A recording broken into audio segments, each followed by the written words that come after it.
কোরআন শরীফে আছে, আল্লাহ তাআলা বলেন, হাসরের ময়দানে বান্দা যখন জাহান্নাম দেখবে সবাই, তখন ইয়াউমাইদিন ইয়াতাযাক্কারুল ইনসান, প্রত্যেকটা মানুষ তার দুনিয়ার সব কথা মনে পড়বে। ওয়া আন্না লাহু যিকরা, কিন্তু আল্লাহ বলেন বান্দা সেদিন মনে পড়ে কি লাভ হবে? বুঝে তো আসবে, মনে তো পড়বে, ফায়দা কি হবে? লাভ কি হবে? এজন্য ভাইয়া বুঝবা তুমি, আমিও বুঝবো, তুমিও বুঝবো। প্রতি ঘন্টা, মিনিট, সেকেন্ড, একটা সেকেন্ড আল্লাহ তাআলা হিসাবের বাহিরে নাই, হিসাবের বাইরে নেই। একটা সেকেন্ড, একটা মুহূর্ত, একটা নিঃশ্বাস হাসরের ময়দানে আমলনামার মধ্যে আসবে। আমি আর তুমি, আপনি আর আমি কতটা নিঃশ্বাস ফেলছেন, কতবার নিঃশ্বাস টানছেন, এটা আমলনামার মধ্যে হিসাব আসবে। আহসাহুল্লাহু ওয়া নাসু, আল্লাহ বলে বান্দা আমি তোমার সব গুণে রেখেছি, তুমি ভুলে গেছো, তোমার মনে নাই, আমার হিসাব আছে। আহসাহুল্লাহ, আল্লাহ তাআলা গুণে রেখেছে। শুধু শুধু তামাশা, সারাক্ষণ বান্দরামি করতে মন চায়। এটা কি জিন্দিগি? সারাদিন আড্ডা দেয়, সারাদিন একটা আরেকটারে লাথি দেয়, খোঁচা দেয়, টান মারে, এটা কয় বেডির কথা, বেডার কথা, অসভ্য কথা। হায় হায় হায়, কি ধরনের ছেলে মানুষ! মুসলমানের বাচ্চা এত ফালতু কেমনে হয়? হায় হায় হায়, মা কি শিখাইলো, বাপ কি শিখাইলো, জীবনভর কি শিখলো, কিচ্ছু মনে নেই। শুধু নিজেদের সহপাঠী এবং সমবয়সীদের সাথে অসভ্যতা, নোংরা কথা, অশ্লীল কথা, উলঙ্গ ছবি, নাচ গান, মোবাইলের দৃশ্য, খালাস। পেটে ভোক লাগলে ভাত খায়, ফেসাবে ধরলে ফেসাব করে, টয়লেটে ধরলে বাথরুমে যায়, ঘুম আসলে ঘুমায় পড়ে। একজনে আমারে দেখাইছে কয়দিন আগে, আশ্চর্য কথা শুনে, তাহলে অবাক হবে। একজনে মোবাইলে আমার একটা ছবি দেখাইছে, একজন লোকে রাতের 3:30 বাজে, 4টা বাজে, ওই সময়ে যে নাক ডাকতেছে, মোবাইলটা, বড় মোবাইলটা যেন ধরে রয়েছে শুয়ে, ধরা, মানে কখন যে ঘুমাইছে, নাক ডাকতেছে, নাক ডাকতেছে, এটাও বোঝা যায় ওয়াজে। আরে মোবাইলের ছবিটা, হায় হায়, কি জীবন এটা! মানে হাতের থেকে এটা পরে নাই, তাও ধরে রয়েছে।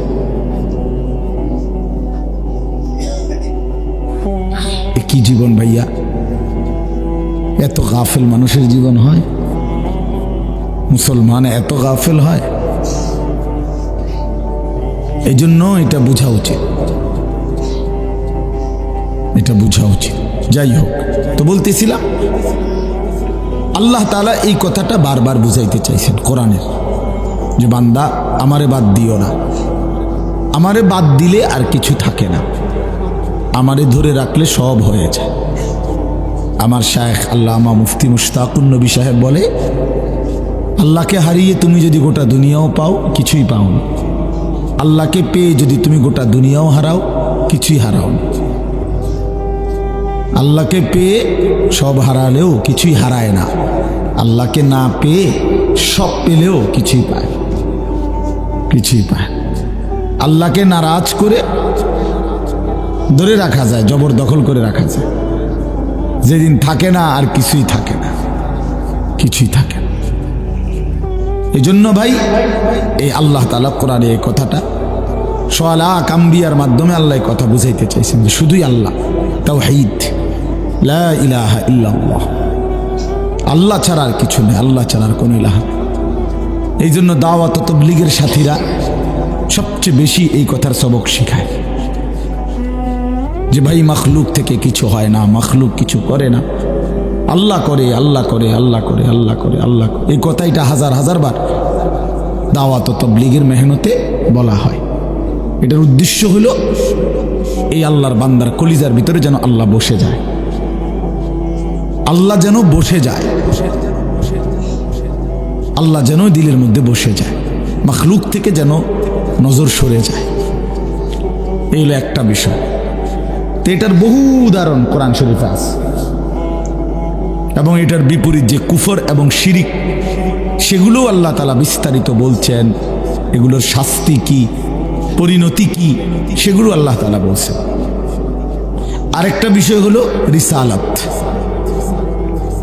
রিসালাত, সোয়া লাখ নবী আদম আলাইহিস সালাম থেকে আখিরি নবী সাল্লাল্লাহু আলাইহি ওয়াসাল্লাম পর্যন্ত রাসূলদের প্রতি ঈমান, বিশেষ করে আমাদের জন্য আমাদের নবী আখিরি নবী সাল্লাল্লাহু আলাইহি ওয়াসাল্লামের প্রতি ঈমান, তাকে গ্রহণ করা, জীবনের সর্বকিছুতে রাসূলুল্লাহ সাল্লাল্লাহু আলাইহি ওয়াসাল্লামের সুন্নাত, নবীজির অনুসরণ, এইটার প্রতি আল্লাহ তাআলা কোরআনের মধ্যে গুরুত্ব দিয়েছেন যে জীবনের সব কিছু তার মতো সাজাও।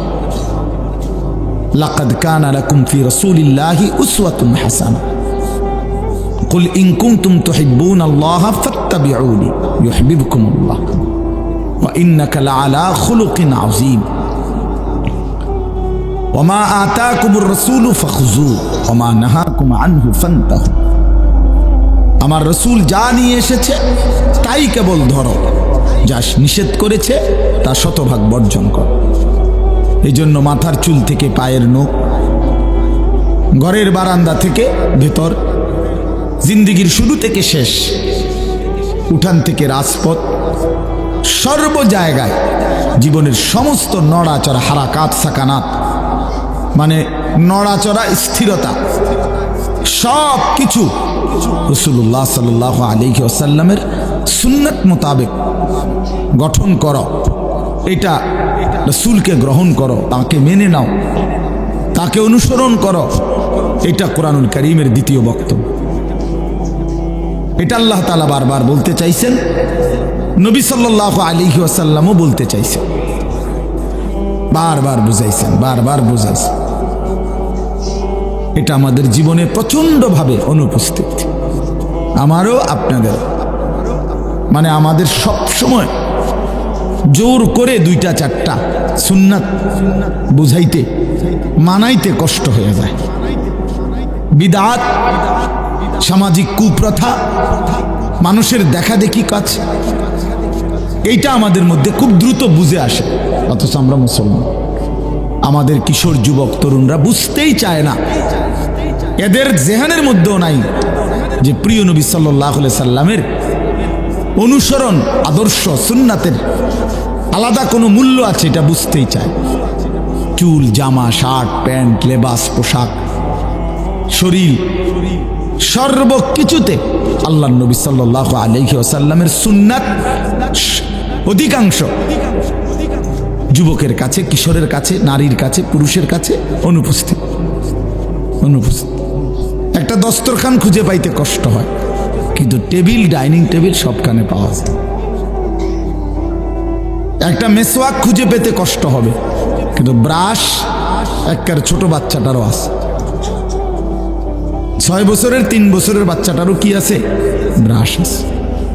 ঘরের সদস্য যতজন, ব্রাশ ততটা, কিন্তু সুন্নাত নাই, সুন্নাত নাই। শত শত লাখ লাখ ছেলে, তাদেরকে জিজ্ঞাসা করেন, বাবা প্রত্যেকেই তো কোনো না কোনো মডেলে চুল কাটাইছো, কিন্তু রাসূলুল্লাহ সাল্লাল্লাহু আলাইহি সাল্লামের মতো করে কখন বানাইল? জানবে, জানেও না, দুশ্মনের কাছে পরাজিত। আমি তো প্রায় বলি, ছেলেরা তোমরা যাদের চুল ইহুদি, খ্রিস্টান, কাফের, মুশরিক, বেঈমান, তাদের মতো তোমরা পরাজিত, তোমরা হেরে গেছো, দুশ্মনের কাছে হেরে গেছো, কাফেরের কাছে পরাজিত। কারণ কাফের সামান্য চুলের কাছে হেরে গেলা, তো তুমি আর করবা কি? একটা প্যান্টের কাছে হেরে গেলা, একটা শার্টের কাছে হেরে গেলা, তো তোমার এই দিয়ার হবে কি? ইসলামের জন্য আর কি হবে তোমার? এই জন্য ভাই, বাবা, আমি আপনি সবাই এটা ভাবা উচিত। আমাদের জিন্দিগি, আল্লাহ তাআলা কোরআনে বলছে, লাকাদ মান্নাল্লাহু আলাল মুমিনিনা ইয বাআসা ফীহিম রাসূলাম মিন আনফুসিহিম। আল্লাহ বলেন, ঈমানদারগণ, মুমিনদের উপরে আমি আল্লাহর সবচেয়ে বড় নিয়ামত, দয়া, অনুগ্রহ যে আমি তাদের জন্য আমার রাসূলকে দিয়েছি। ভাত মাছ চাল ডাল, স্ত্রী সন্তান, ঘর দালান বিল্ডিং, টাকা পয়সা, এগুলো তো বান্দা আমি সবাইকে দিস। কাফের বেঈমান মুশরিক হিন্দু বৌদ্ধ তাদেরকেও দিস। এগুলো তো আহামরি কিচ্ছু না, কিচ্ছু না।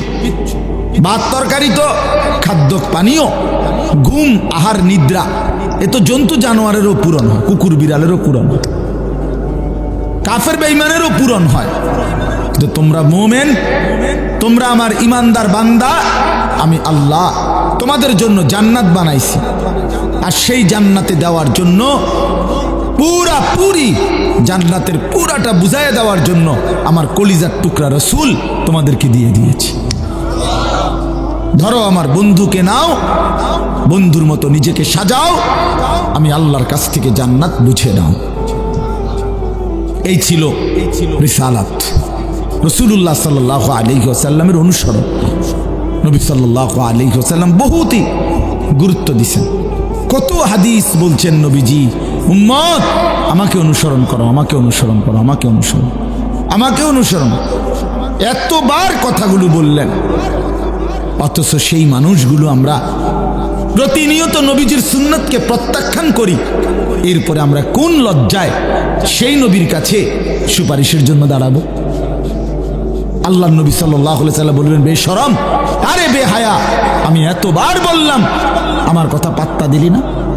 30 বছর ধরে যেই মানুষটার মুখে দাড়ি নাই, এই লোকটা কিভাবে নবীজির সামনে দাঁড়াবে? কথা বলেন। 60 বছর বয়সেও যে বুড়া মিয়া বিড়ি খায়, এই দুর্গন্ধওয়ালা বিড়িখোর, সে কিভাবে দাঁড়াবে নবীজির সামনে? কিভাবে দাঁড়াবে? যিনি 1 সেকেন্ডের জন্য দুর্গন্ধ পছন্দ করতেন না, আর আপনি 60 বছরে বিড়ি সিগারেটের এই দুর্গন্ধ ছাড়লেন না। এর চাইতে বেশরম মানুষ আর কি হতে পারে বলেন? এই লোকটা কিভাবে দাঁড়াবে সুপারিশের জন্য? তোমরা ছেলেরা বলো, বাবা 365 দিনে, 1 বছরে, খোদার একটা বছরে কোনোদিন যারা ফজরের নামাজ পড়লা না, তুমি কেমনে দাঁড়াইবা? আজ যদি তোমার মৃত্যু হয়, কেমনে দাঁড়াইবা বাপ? কিভাবে আল্লাহর সামনে, রাসূলুল্লাহ সাল্লাল্লাহু আলাইহি ওয়াসাল্লামের সামনে দাঁড়াইবা? নবী সাল্লাল্লাহু আলাইহি সাল্লাম তো আমলনামা দেখবেন, উম্মতের আমলনামা দেখবেন। এই যে আমি এখন দেখছি, সবাই তো কাগজ দেখবে না, তো নবীজি আমলনামা দেখবে। তো নবী যখন দেখবে, উম্মত এটা কি আমলনামা, কি আমলনামা এটা? ফজরের নামাজ, বছরের পর বছর 5 ওয়াক্ত নামাজ নাই, 30 বছর সুদের ব্যবসা করছো, 30 বছর ওজনে কম দিছ, 30 বছর ধরে, 60 বছর ধরে আল্লাহর নাফরমানি করে গেছে উম্মত। ওই নামাজ কই? হালাল উপার্জন কই? স্ত্রীর পর্দা কই? ছেলেটার নামাজ কই? ঘরের মধ্যে প্রতিনিয়ত রঙিন টেলিভিশন, এটা কি আমল নামা নিয়ে আসছে উম্মত? আমার মতো সর্বশ্রেষ্ঠ রাসূলের উম্মত এমন হয়? তুমি আমার এত বড় বেইজ্জতি কেমনে করলা? আমি তো 23টা বছর উম্মত তোমাদের জন্য কেঁদেছিলাম। এশার নামাজের পরে দাঁড়াইছি উম্মত, তো এক কানতে কানতে, চোখের পানি ফেলতে ফেলতে, আর তোমাদের জন্য দোয়া করতে করতে ফজরের আজানের সময় হয়েছে। আম্মা জান আয়েশা বলছে, নবীজির 2টা পাও ফুলে গেছে, হাত্তা তাওয়াররামাত কাদামাহু। আমি তো উম্মত তায়েফের পাথরের আঘাতে পিঠটা চালনির মতো ছিদ্র বানায় ফেলছি। কি পরিমাণ রক্ত জড়াইছি আমি, আমার জুতার সাথে পাও লেগে জুতা খুলতে কষ্ট হয়েছে রক্তের কারণে। ক্ষুধার কষ্টে আমি পেটে 2টা পাথর বাঁধছি। উহুদের দান দান করা শহীদের রক্ত নিয়ে আমি ময়দানে পড়েছিলাম ঘন্টার পর ঘন্টা বেহুশ হয়ে। 3 মাস আমার চুলায়, আমার কোনো বিবির চুলায় আগুন জ্বলে নাই। এত রক্ত, এত চোখের পানি, এত ক্ষুধার কষ্ট বিনিময়ে এই আমলনামা দেখবো আশা ছিল উম্মত। আমি যদি আমার সন্তানকে বলি, বাপ সারাটা বছর ধরে এতগুলো টাকা দিয়া পড়াইলাম, বই খাতা কাগজ কলম admit card registration fee form fill আপের টাকা, যখন যা বলছ বাপ, কোনো দিন না খাইয়া না দাইয়া তোর জন্য একটা দিন দেরি করি নাই টাকাগুলো দিতে, বিনিময়ে এই রেজাল্ট। এভাবে ফেল করলি বাবা, 3টা বিষয় ফেল করলি, 4টা বিষয় ফেল করলি বাবা, তুই আমার এত বড় বেইজ্জতি কেমনে করলি? তখন কি জবাব দিবে সন্তান? কি জবাব বলেন? প্রিয় বন্ধু আমার, বাপ আমার, রাসূলুল্লাহ সাল্লাল্লাহু আলাইহি ওয়াসাল্লাম জিজ্ঞেস করবে, সুপারিশ মামুর বাড়ি না, সুপারিশ এটা কোনো মামুর বাড়ি না। আপনি জিলাপি খাবেন আর সুপারিশ করে আপনারে বেহেস্ত দিয়া দিব, আপনি খিচুড়ির ডাকে খিচুড়ি খাইবেন আর সুপারিশ করে আপনারে বেহেস্ত দিয়া দিব, আপনি বইয়া বইয়া বিরিয়ানির ফোটলা খাইবেন আর আপনারে সুপারিশ করে দিয়ে দিব। হ্যাঁ, আখেরাত এত সস্তা হয়ে গেল, পরকাল এত সহজ হয়ে গেল। তৌফিক দান করে। আর এই শেষ কথা হলো 3 নম্বরটা কোরআনের বক্তব্য, আখেরাত। আল্লাহ তাআলা বলেন, বান্দা এই যে কিছু করতে বলেছি, কিছু নিষেধ করেছি, কোনোটারে বলছি এটা গুনাহ, কোনোটারে বলছি এটা ইবাদত, বলছি এটা করো এটা ছাড়ো, এই সবটার উদ্দেশ্য বান্দা দুনিয়ার ভাত মাছের জন্য না, আখেরাতের জন্য। তোমারে যে আমি জান্নাত দেব, তোমারে যে আমি জাহান্নাম থেকে বাঁচাবো বান্দা, এই জন্য। ভাত মাছের জন্য নামাজ রোজা হজ যাকাত জিকির তেলাওয়াত সুদ ঘুষ মিথ্যা চুরি ডাকাতি জিনা ব্যভিচার এত কথার দরকার লাগে না। ভাত তরকারি তো আমি জন্তু জানোয়ার, কুকুর বিড়াল শুকর বাঘ ভাল্লুক সিংহ, হিন্দু বৌদ্ধ ইহুদি খ্রিস্টান নাস্তিক মুরতাদ সবাই রে খাওয়াই বেটা, সবাই রে খাওয়া। যে আল্লাহকে মানে না, স্বীকার করে না, আল্লাহ তো তারাও খাওয়ায় না। নাস্তিক যে আল্লাহকে মানে না, আমি নিজে দেখছি খুলনায় যখন আমি চিল্লা দিছিলাম, তখন একবার আমি কয়েকটা ছেলেকে দেখছি, ওদের সাথে আমি 1 ঘন্টা কথা বলছি, শিক্ষিত ছেলে। ওরা বলছে, হুজুর সৃষ্টিকর্তা বলতে কিছু আছে, আমরা এটা মোটেই বিশ্বাস করি না। সরাসরি আমার সামনে বসে বলছে। তাইলে বাবা, আল্লাহ তাআলা তো তাদেরকেও খাওয়াচ্ছে যে তার মালিককে একটা বার চিনেই না, যে বানানেওয়ালাকে স্বীকারই করে না। আল্লাহ তো ওই জানোয়ারকেও খাওয়াইতেছে। এই জন্য দুনিয়া তো সবাই ভোগ করে। কুলু ওয়া তামাত্তাউ কালিলান ইন্নাকুম মুজরিমুন। আল্লাহ তাআলা বলে, বান্দা অল্প সময়ের জন্য দুনিয়া খাও, ভোগ করো, শুধু মনে রেখো তুমি পাপী। দুনিয়া আমি আটকাবো না, নাফরমান দুনিয়া আটকাবো না, কিন্তু আমি আল্লাহ তাআলা আখিরাতে আটকাবো।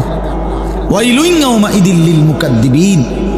ইয়াউমাইদিন, সেদিন আখিরাতে মিথ্যাবাদী নাফরমান পাপী তোমাদের জন্য রয়েছে জাহান্নাম। এখন খাও, এখন খাও, কোনো অসুবিধা নেই। ওয়াদারনি ওয়াল মুকাদ্দিবিনা উলিন নি'মাতি ওয়া মাহিলহুম কালিলা। আল্লাহ বলছে, এখন ছেড়ে দিলাম, দুনিয়া আটকাবো না আমি, তবে মনে রেখো ইন্না লাদাইনা আনকালাম ওয়া জাহিমা। আখিরাতে আমি নাফরমান তোমাদের জন্য রেখেছি আগুনের শিকল এবং জাহান্নামের আগুন। ইন্না আ'তাদনা লিল কাফিরিনা সালাসিলা ওয়া আগলালাম ওয়া সাইরা। আল্লাহ বলে, সমস্ত নাফরমান বেঈমানের জন্য আমি আখিরাতে রেখেছি 3 জিনিস, আগুনের শিকল, বেড়ি এবং জাহান্নামের আগুন। 70 হাত লম্বা, 70 জিরাআন আগুনের শিকল। আর বেড়ি, বেড়ি কিতা তাফসীরের মধ্যে আছে, সূরা ইয়াসিনের মধ্যে আছে। হাসরের ময়দানে ফেরেশতারা নাফরমান পাপীকে, ছেলেরা বাবারা দেখো, এইভাবে 2 হাত পিছন দিয়া বাইদা, এরপরে এই থুতনির নিচে এই হাতের এই অংশ এইভাবে ধাক্কা দিয়া হাসরের ময়দানে ফেরেশতারা নাফরমানকে বাইধা দিবে এইভাবে। তখন আর বেঈমান একটা সেকেন্ডের জন্য চোখটাও নিচের দিকে নামাইতে পারবে না, চোখটাও নামাইতে পারবে না। আল্লাহ তাআলা বলেন এর নাম হচ্ছে আগলাল, বেরি, যেটা গলার সাথে বাইন্ধা দিবে হাত। হুজুর আমি ওই দিন তাফসীরে পড়ছি, আবু দারদা রাদিয়াল্লাহু তাআলা আনহু একজন সাহাবী, এই আয়াতের তাফসীরে আছে, উনি বড় আশ্চর্য সুন্দর কথা বলছে। এই সাহাবী বিখ্যাত সাহাবী হযরত আবু দারদা, উনি বলে হে দুনিয়াবাসী ইমানদাররা, আজকে দুই হাত তোলো, দুনিয়ার হায়াতে দুই হাত তোলো নামাজের জন্য। আজকে যদি দুই হাত এভাবে তোলো তাইলে লাভ হবে, নামাজ আদায় হবে, আখিরাতে জান্নাত মিলবে। নয়তো নাফরমান মনে রাখো হাসরের ময়দানে ফেরেশতা তোমার দুই হাত তুলবে, কিন্তু বেঈমান সেদিন দুই হাত পিছনের দিকে বাইন্ধা দিবে। হাত দুইটা তুলতে হবে নাফরমান, আজ তুললি না, আজ তুললে নামাজ হতো, সেজদা হতো, নামাজের নিয়ত বাঁধা হইতো, কিন্তু সেদিন ফেরেশতা উঠাবে, উইঠা বিছন দিয়া বাইন্ধা দিবে, আর কোনোদিন চোখ নামাইতে পারবে না। এজন্য প্রিয় ভাই আমার, ছেলেরা আমার, বাবারা আমার, আমাদের এই সমস্ত বয়ান, আমি দেরি করছি না, এই সমস্ত বয়ান, এই যে এত ওয়াজ, এত মাহফিল, এত ওয়াজ, এত মাহফিল, ওলামায়ে কেরামের এত চিল্লা চিল্লি, মসজিদে জুমার বয়ান, মাহফিলের বয়ান, দাওয়াত ও তাবলীগের বয়ান, আরে ভাইয়া সবটার ফিকির আখিরাত, আখিরাত, দুনিয়ার জন্য না। দুনিয়া এমনিই চলে, যারে আল্লাহ হায়াত দিছেন তারে আল্লাহ দুনিয়া খাওয়াবে, এটা আল্লাহর ফয়সালা। যিনি হায়াত দিছেন রিজিক তিনিই দিবেন, এটা আল্লাহর ফয়সালা, মানলেও না মানলেও দুনিয়া আল্লাহর কাছে কিছুই না। একটা কান কাটা মরা ছাগলের সমান নবীজি বলছে আল্লাহর কাছে দুনিয়ার মূল্য নেই। একটা মাছির ডানা পরিমাণ মূল্য আল্লাহর কাছে দুনিয়া নাই। এই জন্য আল্লাহ তাআলা এটারে কিছুই মনে করে না, কিছুই মনে করে না। আল্লাহ তাআলা বলছে যা বেঈমান, 70 বছরও কোনোদিন যদি আমারে না ডাকস অসুবিধা নেই, খা। আমি 72 বছর বয়স্ক লোক দেখছি, আমি তারে হিন্দু কালেমার দাওয়াত দিছিলাম 2-2.5 ঘন্টা। এবছর চিল্লায় যখন ছিলাম, বেচারা কয় না আমি কালেমা পড়বো না, এটা পড়বো। ওনার 2 ছেলে মুসলমান, ছেলের বউ মুসলমান, নাতি নাতনি সব মুসলমান, কিন্তু এই বেচারা এখনো হিন্দু, 72 বছর বয়স। বেটা নিজে বলছে, তো 72 বছর বয়সে কোনোদিন সে তার মালিকের নাম নেয় নাই, কিন্তু মালিক তার এক বেলাও উপাস রাখে নাই।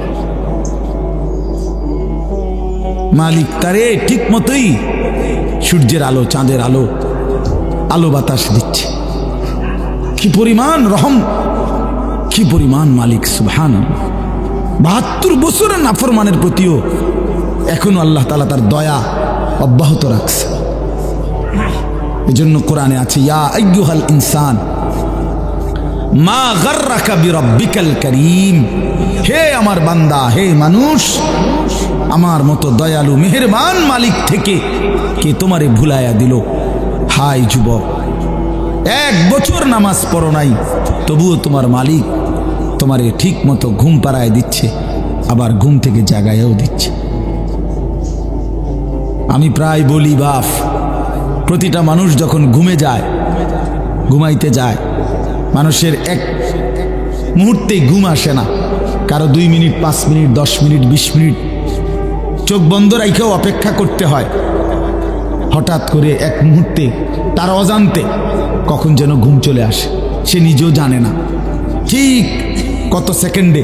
না, এটা আল্লাহই এক সময় তার চোখে ঘুম পাড়ায় দেয়। তাহলে চোখ বন্ধ করার 10 মিনিট পরে, 20 মিনিট পরে ঘুম আসে। এখন আমার প্রশ্ন হলো, যেই নাফরমান ফজরের নামাজ পড়ে না, এ যখন 8টা বাজে, 9টা বাজে, 7টা বাজে উঠতে যায়, ঘুম থেকে জাগতে চেষ্টা করে, এই বেঈমানরে যদি আল্লাহ তাআলা 10টা মিনিট, যে সে চোখ খুলতে চাইতেছে কিন্তু চোখটা খুলতেছে না, আল্লাহ খোলাইতেছে না, কথাটা বোঝেন নাই? তখন বেঈমানের অবস্থাটা কেমন হবে?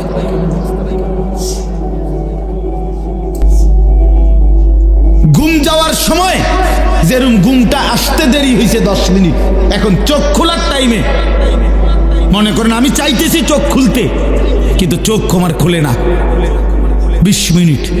এবার তার চিৎকারে বলেন আল্লাহর আরশ কাঁপবে। কি পরিমাণ চিল্লাবে সে যে হায় আমার চোখ তো খুলতেছে না, আমার চোখ তো খুলতেছে না। এই জন্য বাপ আমাদের এই সমস্ত কথা, এই যে বলে অনেকে মোল্লারা শুধু আসমানের উপরের কথা বলে, তো আমাদের জিম্মাদারি তো এটা, আমাদের জিম্মাদারি। আমনে করে বুঝি আমগো জিম্মাদারি যদি আজকে আল্লাহ বলতো আমার বান্দাদেরকে অটো চালানো শিখাও, আমার বান্দাদেরকে সিএনজি চালানো শিখাও, আমার বান্দাদেরকে বুটমুড়ি বেচা শিখাও, তাহলে তো আমরা এটাই করতাম। কথা বলেন না? তো আল্লাহ বলছে কুম ফাআনদির, হে নবী আপনি দাঁড়ান, আমার বান্দাদেরকে জাহান্নামের ভয় দেখান, আখিরাতের ভয় দেখান, কবরের ভয় দেখান। আমাদেরকে বলছে ইলম অর্জন করো, করে ওয়ালিউনজিরু কওমাহুম ইদা রাজাউ ইলাইহিম, নিজ এলাকায় ফিরে গিয়ে নিজ কওমের মানুষদেরকে ওয়ালিউনজিরু, আল্লাহর ভয় দেখাও, আখিরাতের ভয় দেখাও, কবরের ভয় দেখাও, জাহান্নামের ভয় দেখাও, পরকালের ভয় দেখাও। এজন্য না ভাইয়া আমরা আল্লাহর কথা আখিরাতের ছাড়া অন্য কিছু বলতে পারি না। এ তো আমাদের জিম্মাদারি, আল্লাহ দিয়েছেন আমাদেরকে এটা দায়িত্ব। এই জন্য আজকের এই রাত গভীরে এটাই কথা, এই সূরাটা আল্লাহ তাআলা বলছেন আখিরাতের বিষয়, আখিরাত কিয়ামত, কিয়ামত আল্লাহ মনে করাই দিছে।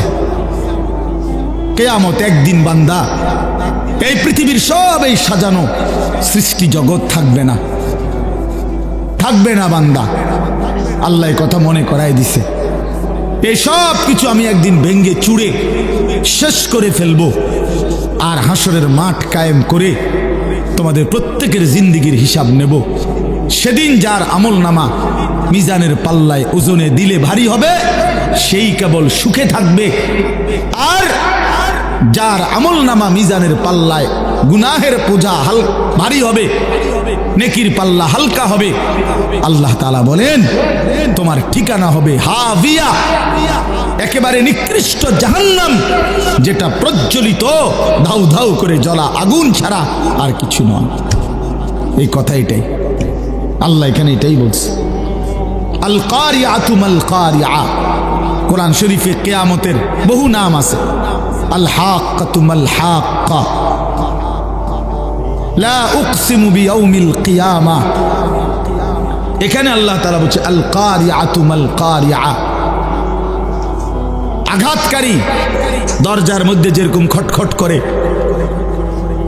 দরজার মধ্যে যেরকম আঘাত করে, আল্লাহ তাআলা এই কিয়ামতকে বলছে এরকম আঘাতকারী। অর্থাৎ বুঝাইতে চাইছে বান্দা প্রতিনিয়ত কিয়ামত আখিরাত তোমাদের দরজায় কড়া নাড়তেছে। প্রতিটা মৃত্যু, প্রতিটা লাশ, প্রতিটা জানাজা, জিন্দেগির প্রতিটা পরিবর্তন তোমারে মনে করাই দিচ্ছে যে তুমি স্থায়ী না, তুমি থাকবা না, তুমি থাকবা না। গতকালকে আমি চোখের ডাক্তার দেখাইছি, উনি আমারে বলতেছে হুজুর 10 মাসের মধ্যে আপনার চোখের পাওয়ার যেটুকু কমে গেছে হিসাবে এতটুকু কমার কথা না। মানে 10 মাস আগে আমি একবার দেখাইছিলাম, আবার কালকে দেখাইছি আরেকবার। তো আমার চোখের দৃষ্টিশক্তি যদি কমে যায়, এ তো আমার মৃত্যুর কথাই স্মরণ করায়। আমার কোমরের শক্তি যদি কমে যায়, তো সে তো আমার মৃত্যুর কথাই মনে করায়। হ্যাঁ বলেন ভাই? এই জন্য বাপ আমার আল্লাহ তাআলা বলেন বান্দা প্রতিনিয়ত তোমাদেরকে কিয়ামত, আখিরাত, পরকাল তোমাদের দরজায় কড়া নাড়ে, দরজায় কড়া নাড়ে। আল কারিআতু মাল কারিআ ওয়া মা আদরাকা মাল কারিআ, হে নবী আপনি জানেন সেই আঘাতকারী, করাঘাতকারী, খটখটকারী সেটা কি? আল্লাহ বলেন ইয়াউমা ইয়াকুনুন নাসু কাল ফারাশিল মাবসুস, সেটা হলো সেই কিয়ামত যে কিয়ামত যখন শুরু হবে ইসরাফিল ফু দিবে তো পতঙ্গ এই উলু উলু কয় যে বাত্তির সামনে যে সাদা সাদা পোকা আইসা আইসা উড়া উড়া পড়ে, এলোমেলো হইয়া ছুটা ছুটা আইসা পড়ে। আল্লাহ তাআলা বলেন বন্ধু সেই কিয়ামতের ঘন্টা যখন বাজবে, কিয়ামতের খটখট যখন শুরু হবে, ইসরাফিলের ফু যখন জমিনে শুরু হবে, তখন এই কোটি কোটি মানুষগুলো সব এই উলু পতঙ্গের মতো উড়ে উড়ে দিক বিদিক ছন্ন ছাড়া হয়ে একেবারে ছিন্ন ভিন্ন হয়ে যাবে। কাল ফারাশিল মাবসুস, বিক্ষিপ্ত পতঙ্গের মতো। কে যে কোথায় যায়, কেন যায়, কেউ কারো কোনো প্রশ্নের জবাব দিতে পারবে না। বাবা বলবে না ছেলেকে বাপ কোথায় যাও, ছেলে বলবে না বাপ আপনি কোথায় যান, স্বামী বলবে না স্ত্রীকে কোথায় ছুটছ, স্ত্রী বলবে না স্বামীকে কোথায় ছুটছ, সব দৌড়াবে সব। ও তারান নাসা সুকারা ওয়া মা হুম বিসুকারা ওয়ালাকিন্না আযাবাল্লাহি শাদীদ। আল্লাহ বলেন ইসরাফিল যখন ফু দিবে এই জমিন তখন ভূমিকম্প শুরু হবে, কিয়ামত শুরু হয়ে যাবে, চারদিক ভাঙতে শুরু করবে, আর তখন মানুষগুলো মাতালের মতো দৌড়াবে। সুকারা মানে মাতাল। আমার হযরত একবার বলছিলেন, আল্লামা মুফতি মুশতাকুর নবী কাসেমি হুজুর একবার এই কথাটা বুঝাইতে গিয়া বলছিলেন যে মনে করেন এই মাহফিলটা এখন এখান থেকে নিয়ে এখানে 4টা লাইট, এখানে আরো মনে করেন 10-15টা লাইট, মনে করেন এখানে 30টা লাইট, কথার কথা আমরা সবাই বসে আছি মনোযোগ দিয়ে ওয়াজ শুনতেছি, হঠাৎ করে লক্ষ্য করলেন একটা একটা করে লাইট ঠাস ঠাস করে ভাঙতেছে, পর্দাগুলো ছিঁড়ে যাচ্ছে, প্যান্ডেলটা ডাইবা যাইতেছে, এই খুঁটিগুলো ভেঙে পড়ছে। তো এক একটা মানুষ কি পরিমাণ দৌড়ানি শুরু করবে বলো ভাই? তো এটুকু জায়গার ভয়ে আর আতঙ্কে তখনই তো অস্থির হয়ে যাবে। এইবার কল্পনা করেন মানুষগুলো যখন দেখবে আসমান ইজাস সামাউন ফাতারাত, আসমান পুরা ভাঙ্গা ভাঙ্গা পড়তেছে, ওয়া ইদাল কাওয়াকিবুন তাসারাত, তারকারাজি খসে খসে পড়ছে। তখন কি হবে? সাগর নদীর পানিগুলো টকবক করে উথরাইতেছে আর জলীয় বাষ্পের মতো উড়ে যাচ্ছে। আল্লাহ বলেন ওয়াতাকুনুল জিবালু কালঈহনিল মানফুশ, পাহাড়গুলো তুলা ধুনাইয়া সারলে, তুলা ধুনাই বোঝেন মানে লেপ্তশোকের জন্য তুলা আগে ধুনাইতে হয়, হয় মেশিন দিয়া নয়তো হাত দিয়া বাইরেইয়া, এগুলারে ভালো করে করে কি করতে হয় একবার আলাদা আলাদা করতে হয়। তো এই তুলারে ধুনাইয়া সারলে যখন এগুলো এরকম আলাদা আলাদা হয় যে সামান্য বাতাসেই উঠতে থাকে, আল্লাহ তাআলা বলেন এই কোটি কোটি পাহাড়, লক্ষ লক্ষ পাহাড়গুলো ইসরাফিলের ফু শুরু হইলে এরকম ধ্বনিত তুলার মতো দিক বিদিক শূন্যে তুলার মতো উঠতে থাকবে। আল্লাহ বলেন তখন কি হবে বান্দা, মানুষের হালাত কি হবে? কাল ফারাশিল মাবসুস, মানুষ বিক্ষিপ্ত পতঙ্গের মতো। এখানে যদি একটা বোম পড়ে কি পরিমাণ দৌড়বে, কি পরিমাণ ছুটবে মানুষ, কে কার গায়ে পড়ে, কে কারে পিষা ফেলে, কারোই তো খবর থাকবে না। এই আল্লাহ তাআলা এই কথাটাই বলছে যে বান্দা এইভাবেই একদিন কিয়ামত হবে, একদিন পৃথিবীর এই সব কিছু শেষ হবে। এখানে যেরকম বলছে আরো বহু সূরা আল্লাহ তাআলা বলছে ইজা ওয়াকাতিল ওয়াকিআ লাইসা লিওয়াকাতিহা কাযিবা খাফিদাতুর রাফিআ, এভাবে বারবার বলছে ইজা রাজ্জাতিল আরদু রাজ্জা ওয়া বুসাতিল জিবালু বাসসা ফাকানাত হাবাআম মুনবাসসা। এইভাবে আল্লাহ তাআলা বলছে লা উকসিমু বিয়াউমিল কিয়ামা ফাইজা বারিকাল বাসার ওয়া খাসাফাল কামার ওয়া জুমিআশ শামসু ওয়াল কামার, সূর্য চন্দ্র আলোহীন হয়ে যাবে, সব একাকার হয়ে যাবে। ইয়াকুলুল ইনসানু ইয়াউমাইদিন আইনাল মাফার, মানুষ পাগলের মতো দৌড়তে দৌড়তে বলবে পালাবো কোথায়, দাঁড়াবো কোথায়? আল্লাহ বলবেন কাল্লা লা ওয়াজার, না বান্দা আজ দুনিয়ার কোথাও কোনো ঠিকানা নাই, দাঁড়াবার কোনো জায়গা নাই। ইলা রব্বিকা ইয়াউমাইদিনিল মুস্তাকার, আজ চলো আশ্রয় ঠিকানা শুধুই তোমার রব আল্লাহর নিকট। ইদা জুলজিলাতিল আরদু জিলজালাহা ওয়া আখরাজাতিল আরদু আথকালাহা ওয়া ক্বালাল ইনসানু মা লাহা। শত শতবার আল্লাহ বলছে ছেলেরা বাপ, জীবনটা নষ্ট করো না বাপ। হাসলেও মরে যাবা, কাঁদলেও মরে যাবা, নষ্ট করলেও সময়টা মরে যাইবা, আল্লাহর ইবাদত করলেও মরে যাইবা। কেউ আমরা থাকবো না, রাজপ্রাসাদের ওই অট্টালিকায়ও মরে যাবে, জীর্ণ কুটিরে কুড়ে ঘরে যে মানুষটা সেও মরে যাবে, জীবনে যে কোনো দিন দুঃখ দেখে নাই সেও মরে যাবে, জীবনে যে কোনো দিন সুখ দেখে নাই সেও মরে যাবে, সেও মরে, চাইলেও মরে যাবে, না চাইলেও মরে যাবে। হসপিটালের আইসিইউর ভিতর থেকেও মালাকুল মৌত নিয়ে আসে, লন্ডন আর থেকে থাইল্যান্ড থেকেও হসপিটাল থেকে বাংলাদেশের রুগীরে মৃত্যু দিয়ে দেয়।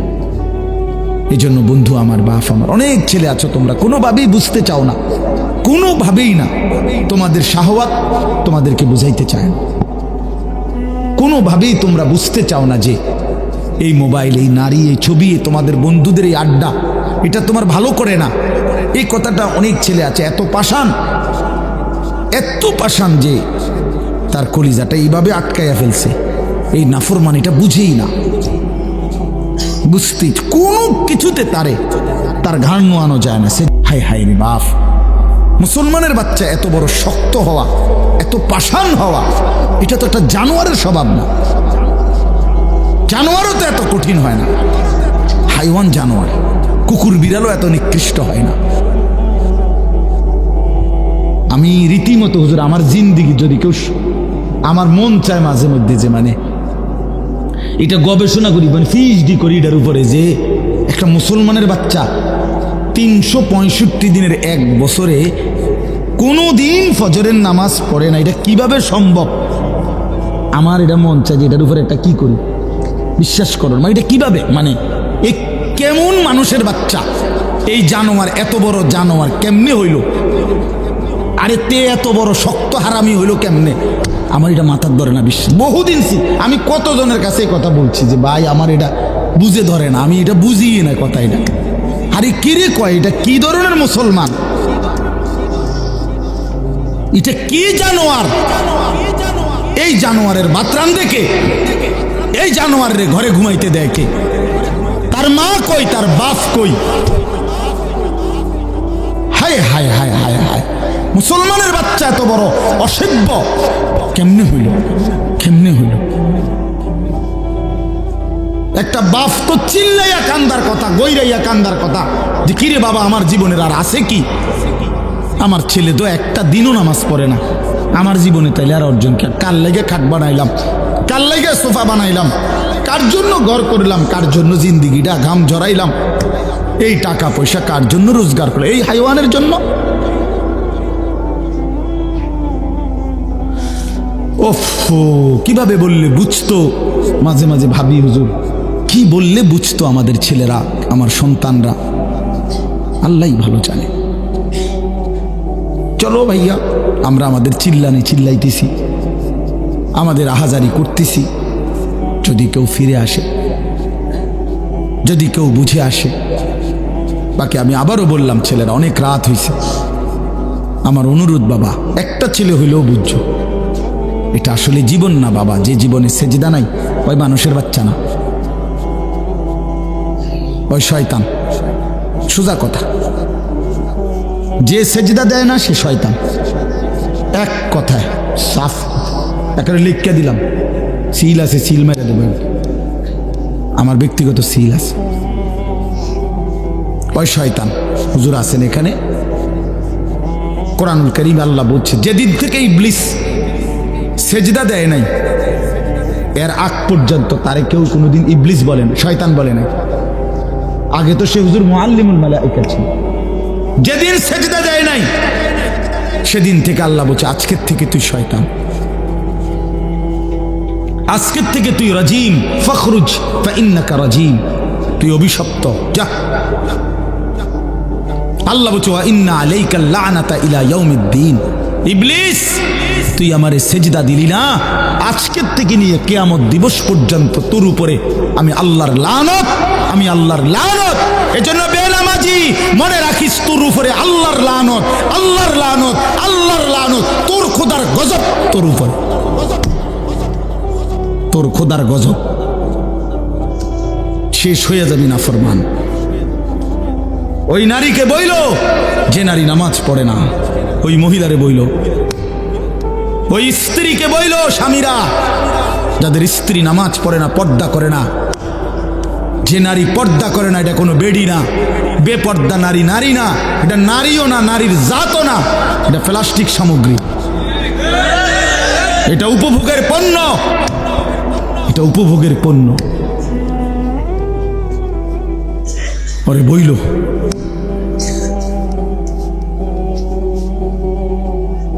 কোন যুক্তিতেই ইমানদার নাফরমান সন্তান, স্ত্রী, পুত্র, পরিজন বছরের পর বছর আমার আল্লাহর নাফরমানি করে যাবে, আর আমি এই ডাকাইতের লেগা বাড়ি করমু, ঘর করমু, দোয়ান করমু, বিদেশের টিহা জমামু। বেড়ায় মুসলমান এত বেকুব হইবার কথা না, ওই বাপও বেকুব।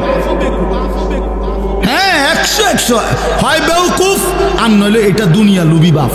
তার কথা হইল যে নমাজ রোজার দরকার নাই, আমার টেহার দরকার।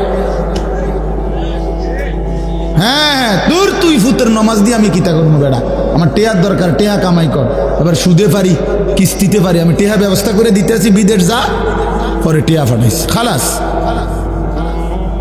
আর নাই তো কোনো মুসলমান বাবা এটা মেনে নিতে পারবে না যে আমি মরে বাঁচা থাকতে বেটা তুই নামাজ পড়বি না, তোর জন্য আমার জিন্দিগির কামাই করবো। কেন কেন এটা দায়িত্ব দিছে কেউ আপনারে? এটা আল্লাহ বলে নাই, রসুল বলে নাই, কোরআন বলে নাই যে কোনো নাফরমান সন্তান আল্লাহর অবাধ্য একটা সেজদা দেয় না, এই বেঈমানের জন্য কামাই করতে হবে আপনাকে, এটা আল্লাহ বলে নাই। আপনি নলে জিজ্ঞাসা করেন, কোরআনুল কারীমের মধ্যে আছে স্পষ্ট। নূহ আলাইহিস সালামকে আল্লাহ বলছে, ইয়া নূহ ইন্নাহু লাইসা মিন আহলিক ইন্নাহু আমালুন গায়রু সালিহ। কোরআন শরীফের আয়াত, ফালা তাসআলনি, হে নূহ, বেঈমান নাফরমান সন্তান, এটা তোমার সন্তান নয়, এটা বেআমল, আমালুন গায়রু সালিহ। ফালা তাসআলনি, এমন বেঈমান সন্তানের জন্য তুমি আমি আল্লাহর কাছে কিছু চেয়েও না। সরাসরি কোরআন শরীফের আয়াত, সূরা হুদের মধ্যে আছে। আল্লাহ বলছে, মানা করছে নাফরমান সন্তানের জন্য কিছু চাইও না, সাবধান। হ্যাঁ, হুজুর দোয়া করেন, বহুত কষ্টে আল্লাহ আল্লাহ করে 12 লাখ টাকা ব্যবস্থা করে দিচ্ছি।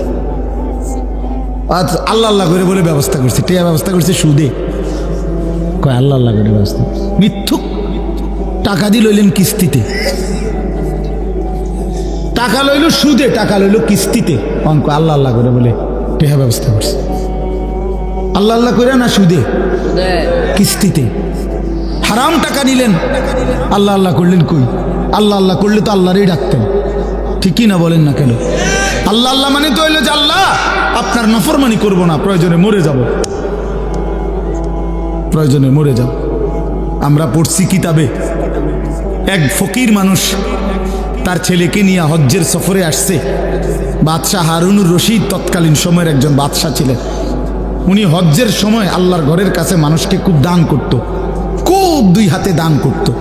তো এই গরিব মানুষটাও ফকির, এই বেটা শুনছে, বেড়ার ফুতরে নিয়া দূর দেশ থেকে আসছে, দূর থেকে। বাদশাহ হারুনুর রশিদ হজ্জের সময় মানুষের দান করে, কিছু নিত। তো হজের সময় আইসা কাবা ঘরের কাছে মক্কায় আইসা বলছে, হারুনুর রশিদ কোথায়?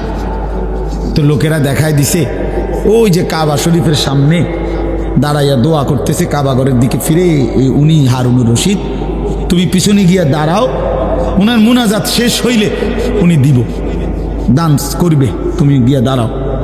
তো ওই লোক ফুতেরে নিয়া পিছনে দাঁড়াইছে, ওই বাদশাহ হারুনুর রশিদ যে দোয়া করতেছে কাবা ঘরের সামনে দাঁড়িয়ে, তো পিছনে গিয়া দাঁড়াইছে, দাঁড়াইয়া শুনতেছে বেড়ায় দোয়া করেন ওই বাদশাহ। তো এই লোকটা অনেকক্ষণ শুনছে দোয়া যে কি কয়। লোকটা দেখতেছে, হায় হায়, এই বেড়া দি বেটার সমস্যার শেষ নাই, বেটা কত কিছু আল্লাহর কাছে চাইতেছে, কেবল বলতেছে উনার যদি সমস্যার শেষ নাই, উনি আমারে কি দিব। শেষে এই লোক তার দিল খুলে গেছে, সে তার ছেলেরে বলতেছে, ফুত যার কাছে চাইতে আসছি তারই তো সমস্যার শেষ নাই ফুত, সেই তো আরেকজনের কাছে চাইতেছে, সে আমারে কি দিবে রে বাপ।